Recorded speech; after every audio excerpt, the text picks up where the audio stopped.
Bonsoir à tous. Des panneaux solaires installés sur des hangars agricoles comme ceux-là, on en voit fleurir de plus en plus dans nos campagnes.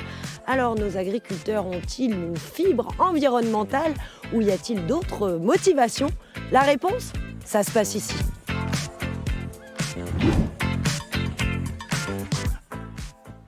Bon, je suis au bon endroit, le tout c'est de trouver l'agriculteur. Bonjour Anthony. On est chez vous là, sur votre exploitation. 4000 m² de bâtiments, c'est ça? Voilà, tout à fait. Je me suis installé en 2008 en GAEC avec mes parents et il fallait qu'on se modernise en parc bâtiment. Et on était en plein dans le Grenelle de l'environnement. Donc on s'est assez rapidement posé la question du solaire. On a mis les chiffres dans la moulinette et on a vu que ça permettait de autofinancer en partie le bâtiment aménagé comme on les voit aujourd'hui. Alors vous n'avez pas tout fait d'un coup quand même, parce que ça a un coût le photovoltaïque quand même. Voilà, tout à fait. Il faut déjà se convaincre soi-même. Donc on a fait les deux premiers bâtiments en 2010, donc celui-ci et celui-ci. Ouais. En 2017 avec celui-ci, un 250 kg. Ouais. Voilà, donc ce bâtiment, comme on le voit là, s'autofinance quasiment sur 20 ans.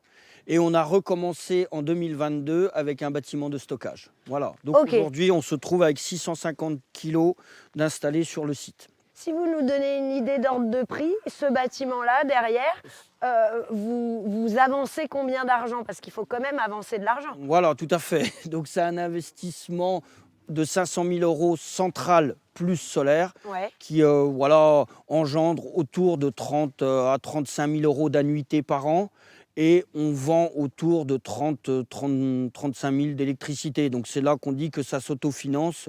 Et voilà, il y a des charges quand même, puisqu'il y a une maintenance annuelle sur les bâtiments. Donc on est quasiment à l'autofinancement. Voilà, mais sur un investissement de 500 000 €. Voilà. Sur combien d'années? Sur 20 ans. 20 ans. Voilà. Ok.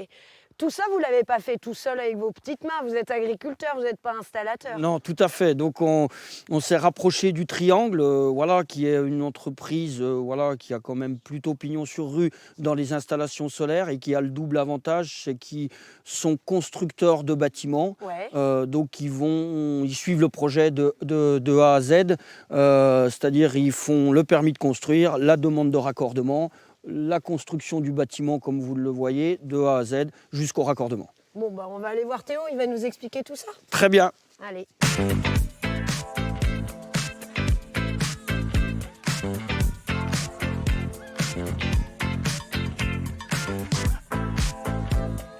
Théo, c'est vous qui avez aidé à l'installation d'Anthony. Du coup, comment ça marche? Vous les accompagnez du début jusqu'à la fin? Parce que eux, leur vrai métier, c'est élever des bêtes, pas forcément construire des bâtiments. Alors effectivement, oui, on accompagne nos clients du début jusqu'à la fin du projet. Donc de la demande de permis de construire, la demande de raccordement, jusqu'à la signature de leur contrat avec EDF obligation d'achat, pour garantir leurs tarifs avec un contrat de 20 ans. C'est tout bénef, j'ai envie de dire, parce qu'ils ne le feraient pas sinon. Effectivement, ça lui a permis de pouvoir investir aussi dans d'autres points, dans d'autres projets pour son exploitation, puisque les bâtiments s'autofinancent et se gèrent tout seuls en fait. Aujourd'hui, vous êtes le représentant du secteur. Vous installez combien d'agriculteurs par an à peu près? Alors aujourd'hui, pour l'instant, sur la région de la Bourgogne, on est à peu près à 150 bâtiments, 150 projets photovoltaïques de montée. Cet engouement pour le photovoltaïque, il a démarré quand? Alors à peu près dans les années 2008-2009, là le photovoltaïque a commencé à se développer. Anthony, vous, quand vous êtes lancé en 2010, ça vous rapportait combien chez Enedis la revente d'électricité? Au départ, en 2010, l'électricité était à 60 centimes en rachat. Ouais. Et aujourd'hui, on est à 12 centimes. Mais en même temps, les installations sont devenues plus productives, ouais, en étant moins coûteuses. Donc ça permet de trouver toujours la rentabilité depuis 2010. Vous qui croisez les agriculteurs tous les jours, très honnêtement, l'enjeu pour eux, il est économique ou est-ce qu'il y a une volonté d'engagement écologique et de vocation environnementale? Alors forcément, il y a un intérêt économique puisque le bâtiment s'autofinance et nous rapporte même de l'argent à un certain moment. Ouais. Mais il y a aussi un intérêt écologique et aussi de développement de l'exploitation. Comme on peut voir aujourd'hui, Anthony, ici sur son site, il a monté ses bâtiments aussi pour développer son exploitation. Et on voit que ça a plutôt bien marché, puisque si on regarde d'année en année, il y a des nouveaux bâtiments qui ont vu le jour. Sans le photovoltaïque, vous n'auriez pas créé 6 bâtiments en 10 ans? Non, je pense pas. Si on n'intègre pas les chiffres et la rentabilité du solaire, de 2010 à 2023, on n'aurait pas monté autant de bâtiments. Ça vous... Pas aussi vite. Ouais, ça aurait été trop cher. Ouais, voilà, on n'aurait pas pu faire face à l'investissement. Non, voilà, le solaire a permis de développer le site et de le voir comme on le voit aujourd'hui, tout à fait. On n'arrête pas de taper sur les agriculteurs, de dire qu'ils ne sont pas écolos.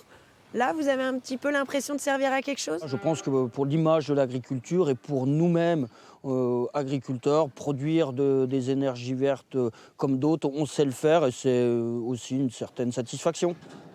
Ben, merci à vous.